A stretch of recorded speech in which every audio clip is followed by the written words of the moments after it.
Olá, pessoal! Nós vamos continuar falando da nova ordem mundial. Como é um assunto mais extenso, eu dividi assim em duas aulas para vocês.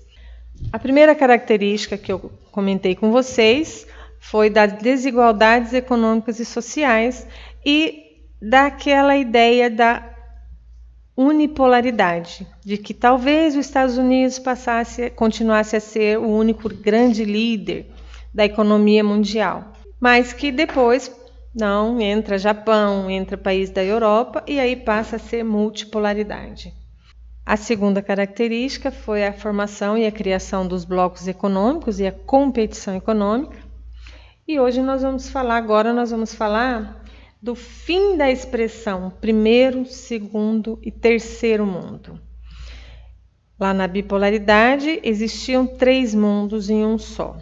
Na nova ordem, na multipolaridade, existe um único mundo, um mundo globalizado, que deu origem à globalização. Então, essa expressão ela está em desuso.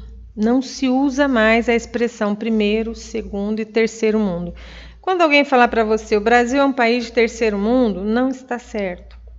Não está certo, não porque o Brasil tenha deixado de ser um país pobre, ele continua sendo, mas não está certo porque não existe mais o terceiro mundo, tá?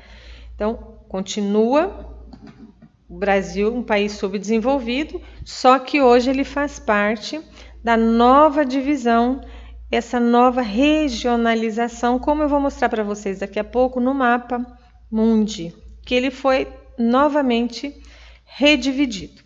Então, acabou a União Soviética, não tem mais por que continuar aquele mapa mostrando lá a União Soviética. Não tem mais por que aquele mapa dividindo o espaço geográfico em 3 partes, primeiro mundo, segundo mundo e terceiro mundo. Hoje nós falamos apenas em países desenvolvidos do norte, ou os países do norte e os países do sul.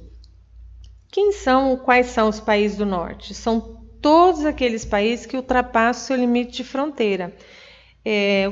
Na América, os Estados Unidos, o Canadá, os países da Europa todos, alguns países que faziam parte da antiga União Soviética, como o caso da Tchecoslováquia, a Polônia, a Rússia, são países que hoje pertencem ao norte. Aqui no hemisfério sul, tem 2 países, que é o caso da Austrália e Nova Zelândia. No continente asiático, o Japão, são países do norte. Esses países, eles já ultrapassaram todos os seus limites de fronteira no quesito indústria. São países extremamente industrializados, com elevado índice de tecnologias. São países que exportam tecnologia, né? Países que têm um elevado IDH, um índice de desenvolvimento humano, e países que exercem uma influência muito grande, uma influência econômica muito grande sobre os países do sul. Então, quem são os países do sul? Que estão divididos aí em emergentes, como é o caso dos BRICS, que é o Brasil, a Rússia, a Índia, a China e a África do Sul. E mais alguns poucos países, como os tigres asiáticos, e os demais países que são chamados subdesenvolvidos, países pobres. Países que têm um baixo índice de industrialização, que ainda são importadores de tecnologia, a maioria deles ainda vivem da economia do setor primário, que são exportadores, né, de matérias-primas. Esses, então, são os países que formam esse conjunto aí, hoje, do sul. E os países emergentes do sul são os países, como o caso do Brasil, da Rússia, que são países industrializados. O Brasil, apesar de ser considerado um país pobre, ele é um país industrializado. Ele já chegou a ser, um dia, a 8ª economia, mas não no sentido de população com IDH elevado, mas sim no sentido de indústria.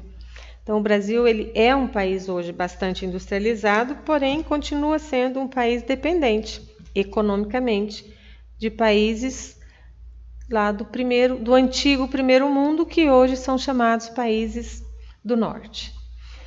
E os demais países, esses ainda, infelizmente, são os países que têm grandes problemas sociais e uma acentuada dependência econômica dos países do norte, que são os países desenvolvidos.